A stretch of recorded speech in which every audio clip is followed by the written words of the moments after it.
هذه إذاعة إرنا. المستمعين والمستمعات الأفاضل متابعي إذاعة أرينا حيثما كنتم وحيثما يصلكم بثنا، أهلا ومرحبا بكم في مسهل البرنامج العربي لهذا اليوم الأربعاء 11 من سبتمبر. كما عودناكم مستمعي ومستمعات الأفاضل، نستهل برنامجنا معكم بنشرة للأخبار، وبعد النشرة نقدم لكم فاصلا غنائيا، ثم نقدم لكم وضمن برنامج متابعات الأسبوعي التقرير الذي قدمه زميل أحمد شريف حول المسيرة الناجحة لشركة يازي في مدينة ميلبورن، وهي شركة أسسها لاجئين في تلك المدينة الأسترالية. قبل ذلك مستمعي ومستمعات الأفاضل، أقدم لكم نشرة للأخبار فيما يلي أبرز عناوينها. إريتريا ضمن 8 دول تحتاج إلى معونات غذائية عاجلة. مفوضية الشؤون الرياضية تفرض ضمانات مادية على لاعبي منتخب إريتريا. لقاء بين رياك مشار وسيلفا كير لإنقاذ سلام جنوب السودان. وأخيرا، العاهل السعودي يعين ابنه وزيرا للطاقة. المستمعين والمستمعات الأفاضل، كانت هذه عناوين النشرة، وإليكم تفاصيلها من إذاعة أرينا. إذاعة إرينا، صوت مستقل لإريتريا. أفاد مكتب تنسيق المساعدات الإنسانية التابع للأمم المتحدة بأن 8 دول هي إريتريا والسودان ومالي وبوركينا فاسو والكاميرون وبنغلاديش وأفغانستان وفنزويلا بحاجة إلى مساعدات إنسانية عاجلة بقيمة 75 مليون دولار. وقال المكتب في تصريح له بأن هذه الدول بحاجة إلى مساعدات عاجلة هي عبارة عن أدوية منقذة لحياة الأطفال وجرعات تطعيم مختلفة وأغذية. وأكد المكتب في بيانه بأن احتياج الأطفال لهذه المساعدات الإنسانية سببه الأزمات الناتجة عن الكوارث الطبيعية، إضافة إلى السياسات الحكومية الخاطئة. تفيد مصادر إذاعة أرينا بأن مفوضية الشؤون الرياضية فرضت تأمينا قدره 100,000 نخفة على لاعبي منتخب إريتريا المشاركين في التصفيات المؤهلة لكأس أفريقيا ضد منتخب ناميبيا. وجاءت هذه الخطوة قبل سفر المنتخب إلى مدينة ويندهوك عاصمة ناميبيا للقاء منتخبها في مباراة الرد. وقالت المصادر بأن إدارة الشؤون الرياضية ومن أجل تلافي هروب لاعبي المنتخب استعانت ب14 لاعبا إريتريا من الذين يعيشون في دول أخرى، وفرضت تأمين على اللاعبين المقيمين في إريتريا، ويشمل التأمين كذلك تقديم وثيقة ملكية منزل. الجدير بالذكر بأن ظاهرة هروب لاعبي المنتخب الوطني أصبحت شائعة. وعلى صعيد آخر، كان أحد الصحفيين التابعين لوزارة الإعلام قد انشق عن بعثة منتخب إريتريا لألعاب القوى والتي شاركت في دورة الألعاب الأفريقية والتي أقيمت في العاصمة المغربية الرباط في أغسطس الماضي. أكد موقع بوابة أفريقيا المختص بالشأن الأفريقي بأن الزعيم السابق للمتمردين في جنوب السودان رياك مشار عاد يوم الاثنين إلى جوبا للمرة الأولى منذ عام، حيث التقى الرئيس سيلفا كير ميارديت في محاولة لإنقاذ اتفاق السلام المتعثر بين الطرفين. وقال هنري أودوار نائب مشار في تصريح للصحفيين عقب اللقاء: لقد ركز اجتماعنا على الترتيبات الأمنية، لأن هذا هو أحد البنود الأساسية لاتفاقات السلام الموقعة بين الطرفين في 2018. وأضاف أن هناك تحديات ونحن نصلي للتغلب عليها. وأظهرت صور نشرت على شبكات التواصل الاجتماعي كير ومشار جالسين على طاولة واحدة ويتصافحان. وكان مشار النائب الأول للرئيس قد وصل إلى العاصمة جوبا على متن طائرة سودانية سبقتها طائرتان تحملان وفدا كبيرا ضم حوالي 60 شخصا ومسؤولا أمنيا من الخرطوم، حيث يعيش مشار في المنفى. وقالت الأسوشيتد بريس بأن زيارة مشار إلى جوبا هدفها إنقاذ السلام. ووصل مشار برفقة قائد قوات الدعم السريع شبه العسكرية في السودان الفريق محمد حمدان دوغلو المعروف بحميدتي، والذي سيعقد بدوره مباحثات منفصلة مع حركات سودانية مسلحة متمردة. ومن المتوقع أن تستمر زيارة مشار لجوبا لمدة يومين، ويأتي اللقاء فيما تقترب المهلة النهائية لتشكيل حكومة تقاسم السلطة المحددة في نوفمبر المقبل، وهو بند رئيسي في اتفاق السلام الذي تم توقيعه في سبتمبر من عام 2018. ولم يظهر كل من كير ومشار سويا منذ التقيا في أبريل الفائت في الفاتيكان، حيث طلب البابا منهم تقديم تنازلات من أجل إنهاء الحرب في الجنوب. وبعد هذا اللقاء أبلغ كير البرلمان بأنه سامح مشار وطلب من قريمه العودة للبلاد، ولكن مشار الذي يعيش في الخرطوم أعرب عن مخاوفه على أمنه الشخصي إذ عاد لجوبا. وتنص الاتفاقية على تشكيل حكومة وحدة وطنية بحلول 12 مايو الماضي كحد أقصى، ولكن جرى تمديد المهلة 6 أشهر إضافية لإتاحة الفرصة أمام تجميع المقاتلين ودمجهم في جيش واحد تنفيذا لبند رئيسي في اتفاق السلام. وتعود المرة الأخيرة التي زار فيها مشار جوبا إلى أكتوبر من العام الماضي. أعلنت وكالة الأنباء السعودية بأن العاهل السعودي سلمان بن عبد العزيز أقال وزير الطاقة خالد الفالح وعين بدلا منه ابنه عبد العزيز بن سلمان، وهي أول مرة يتولى فيها أحد أفراد الأسرة المالكة منصب وزارة الطاقة في الدولة التي تعد أكبر مصدر للنفط في العالم. وشمل قرار التعيين كذلك تعيين أسامة بن عبد العزيز الزامل نائبا لوزير الطاقة بدلا عن عبد العزيز عبد الله. وكانت السعودية قد أسست وزارة جديدة تحت اسم وزارة الصناعة والموارد المعدنية، وقلصت هذه الوزارة من اختصاصات وزارة الطاقة التي كانت تشرف على الموارد المعدنية بما في ذلك إنتاج البترول والذهب. وكان الوزير السابق الفالح قد فقد منصبه أيضا كرئيس لمجلس إدارة شركة أرامكو العملاقة، وتم تعيين ياسر بن عثمان الرميان والذي كان يشغل منصب الأمين العام لمجلس إدارة صندوق الاستثمارات العامة الحكومية رئيسا لمجلس إدارة أرامكو. المستمعين والمستمعات الأفاضل، بهذا الخبر نكون وإياكم قد وصلنا إلى نهاية نشرتنا الإخبارية، وهذا تذكير بأبرز عناوينها. إذاعة إرينا، صوت مستقل لإريتريا. إريتريا ضمن 8 دول تحتاج إلى معونات إنسانية عاجلة. مفوضية الشؤون الرياضية تفرض ضمانات مادية على لاعبي منتخب إريتريا. لقاء بين رياك مشار وسيلفا كير لإنقاذ سلام جنوب السودان. وأخيرا العاهل السعودي يعين ابنه وزيرا للطاقة.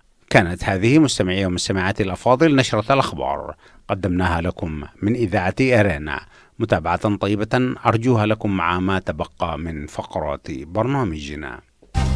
إذاعة إرينا، صوت مستقل لإريتريا. المستمعون الكرام، السلام عليكم ورحمة الله وبركاته، وأسعد الله أوقاتكم بكل خير. من إذاعة إرينا الدولية في باريس، سيداتي سادتي، نلتقيكم في حلقة من برنامج متابعات، فأهلا ومرحبا بكم. هذه إذاعة إرينا. عزيزي المستمع، أن تجد مشروعا ناجحا وأناس بعد أن كانوا غرباء في مدينة ما أو في قطر ما كأستراليا مثلا، أن تجدهم قد حققوا نجاحا كبيرا، فهي مسألة تستحق الإشادة والتشجيع والمتابعة. في حلقة اليوم سادتي سنقدم لكم قصة نجاح لشراكة أنموذجية، يازي ديزاين، فأهلا ومرحبا بكم مرة ثانية أعزائي المستمعين. المستمعون الكرام، تعرفت على أصحاب هذه الشركة الناجحة في أنشطتهم ومؤازرتهم لأنشطة الجالية الإريترية والجالية السودانية، وفي كل عمل الخير في المجتمع العربي والإفريقي في هذه المدينة، مدينة ميلبورن. ولذلك أعزائي المستمعين ارتأيت أن نتحدث معهم، ولكن عبر ما أدلوا به في معالجة لما قالوه. ومرحبا بهم وبكم أعزائي المستمعين. إن قصة نجاح لأي مشروع عزيزي المستمع تبدأ بمجرد خاطرة، ثم تتحول إلى فكرة، ثم إلى طموح، ثم إلى واقع، وأخيرا إلى خطط وتطلعات لا حدود لها. لكن بين الفكرة والخطط المستقبلية مساحة من الزمن الطويل مصحوبة بإشكالية البدايات وتحدياتها وعزيمة أصحاب المشروع، وهو بالضبط ما صاحب مؤسسة يازي للتصميم لصاحبيها السيدين سامي سيد أحمد محمد هاشم من مواليد كسلة 1980 ومرتضى عثمان إدريس من مواليد كسلة 1984. التفكير في تأسيس شركة للتصميم والطباعة بمختلف أصنافها في أستراليا ليس بالأمر السهل، فضلا عن المباشرة الفعلية وتسجيل اسم تجاري مرموق، تجاوزا لكل الصعوبات والعوائق والتحديات.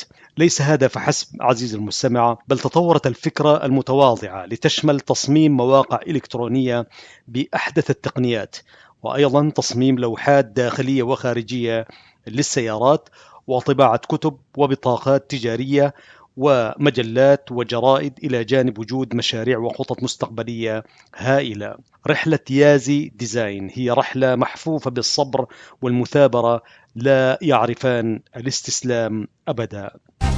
إذاعة إرينا، صوت مستقل لإريتريا. الأستاذ سامي سيد أحمد وظف خبرته في مجال الدعاية والإعلانات والتسويق التي بدأها بالمملكة العربية السعودية، والتي لم تستمر أكثر من 4 سنوات.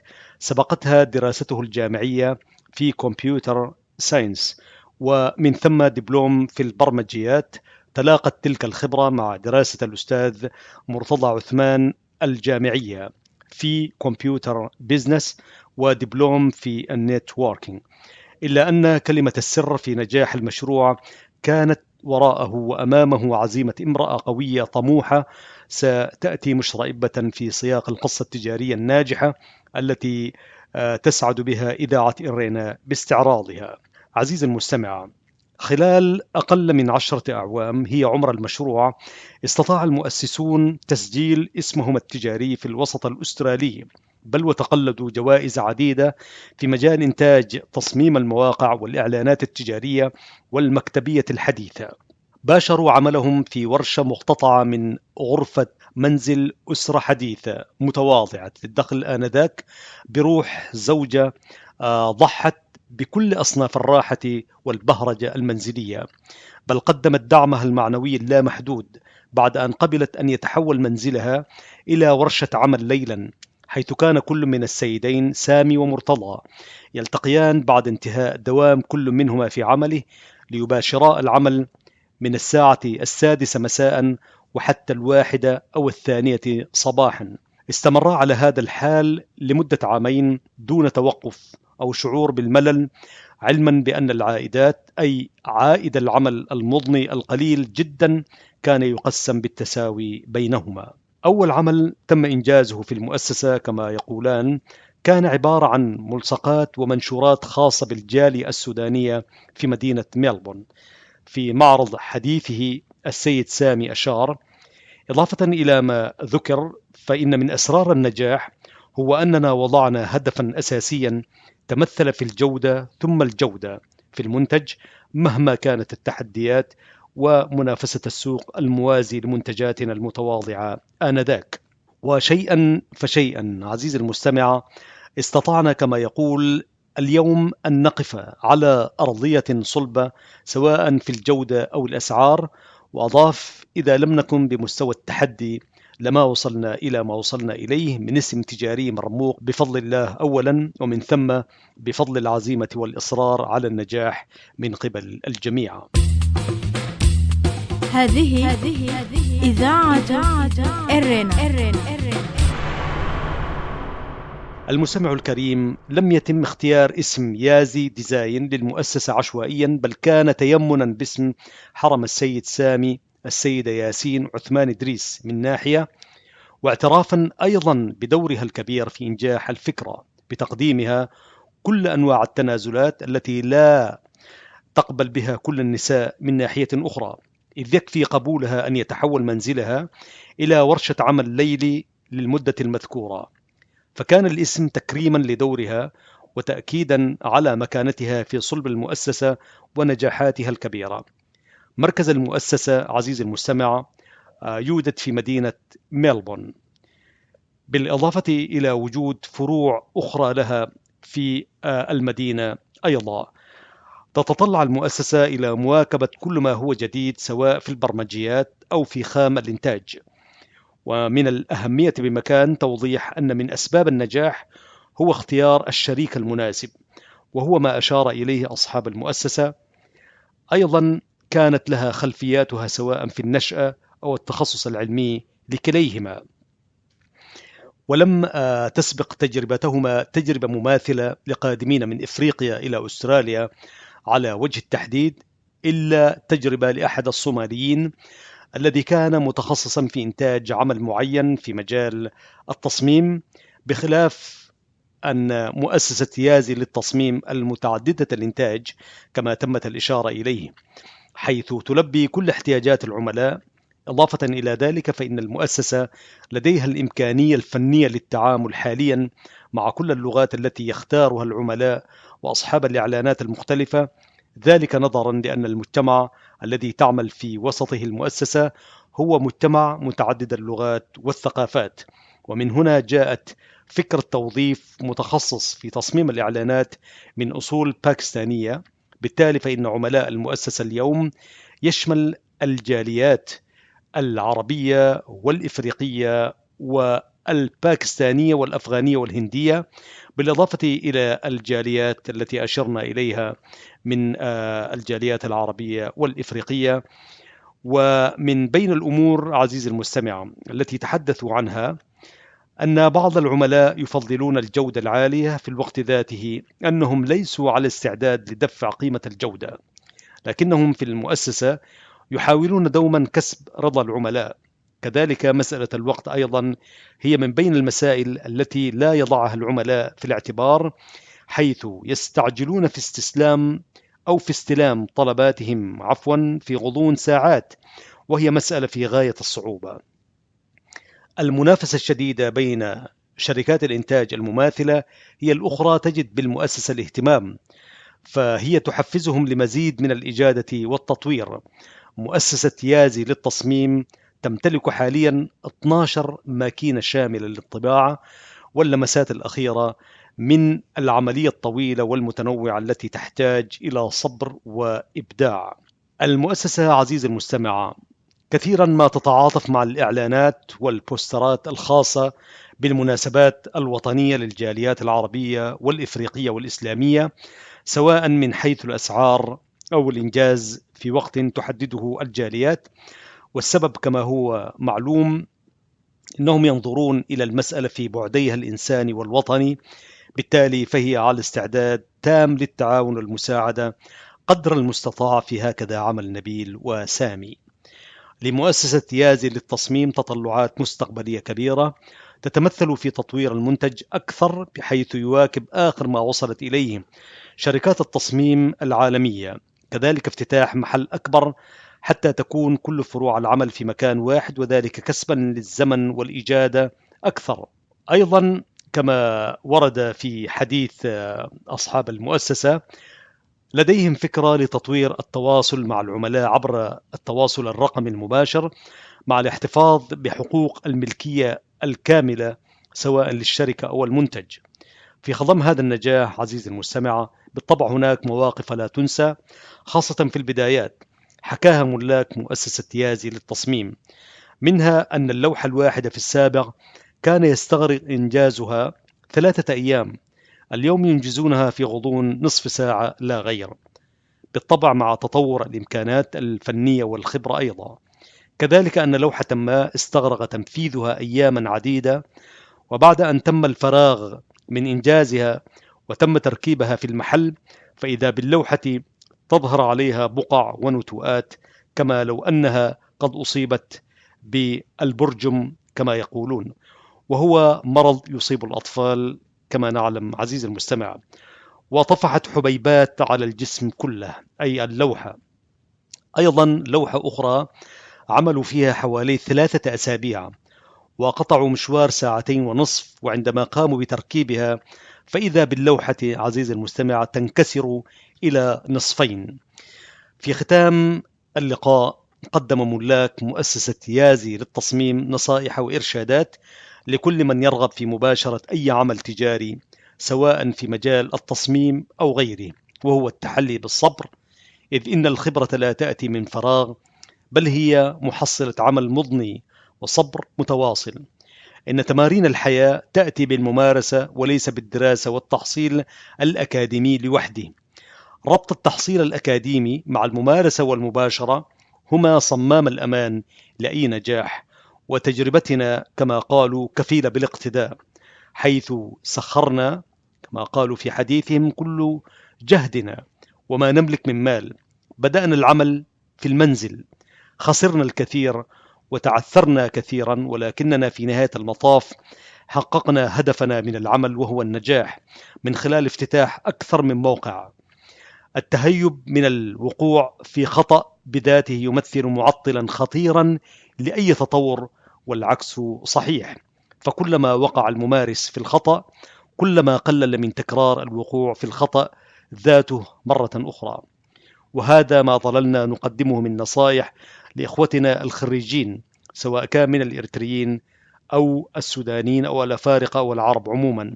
أبوابنا مشرعة لتقديم تجربتنا للاستفادة منها، كذلك نحن على استعداد للتعاون مع من يرغب في مباشرة أي عمل مماثل، نقدم له ما نراه مناسبا ومساعدا على نجاحه. نصيحتنا أيضا تشجيع بعضنا البعض، بمعنى أن نتوجه فيما نحتاجه من خدمات إلى إخوتنا، فهو أمر مهم، ذلك لترسيخ أقدام المبتدئين في العمل الخدمي مع الاهتمام أيضا بالجودة.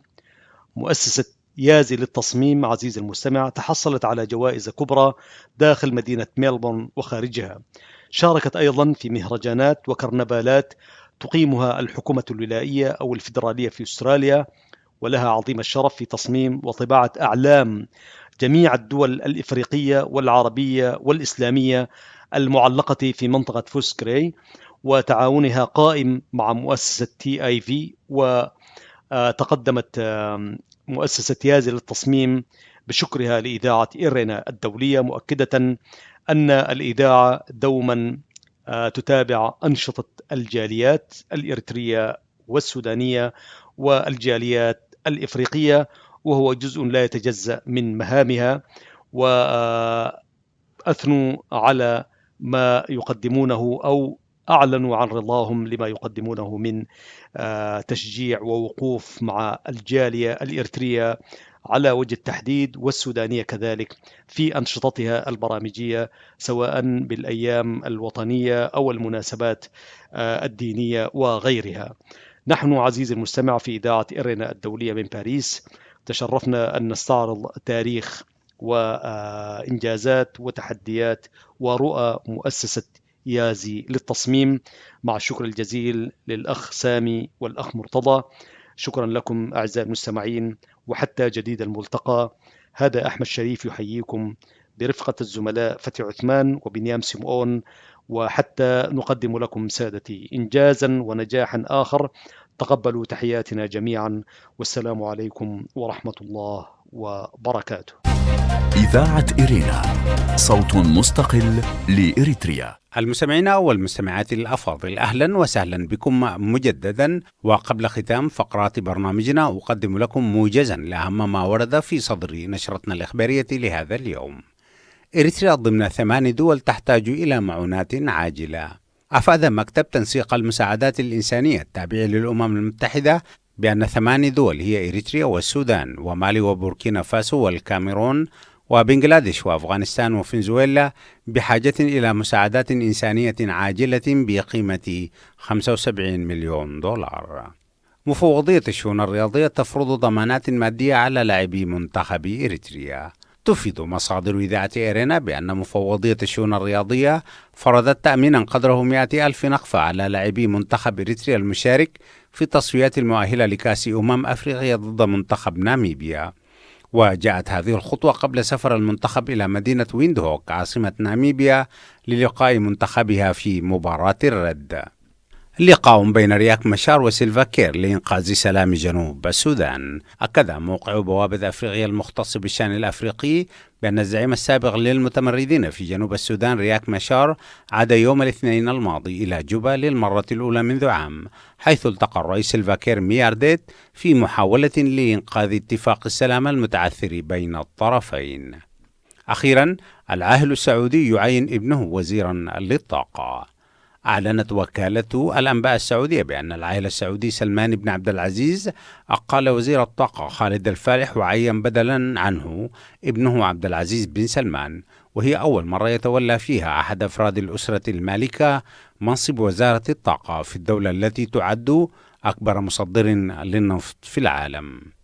كان هذا مستمعي ومستمعاتي الأفاضل تذكير بأهم ما ورد في نشرتنا الإخبارية لهذا اليوم. وفي الختام أذكركم أيضا بأنكم يمكنكم الكتابة إلينا والتواصل معنا على البريد الإلكتروني arabicarena@gmail.com. وحتى الملتقى بكم في حلقة جديدة من برنامج متابعتي والبرامج الأخرى لإذاعة أرينا. لكم من محدثكم فتحي عثمان، ومن زميلي أحمد شريف، ومن زملائي في الإذاعة أطيب التحايا، ودمتم في رعاية الله وحفظه. هذه إذاعة أرينا.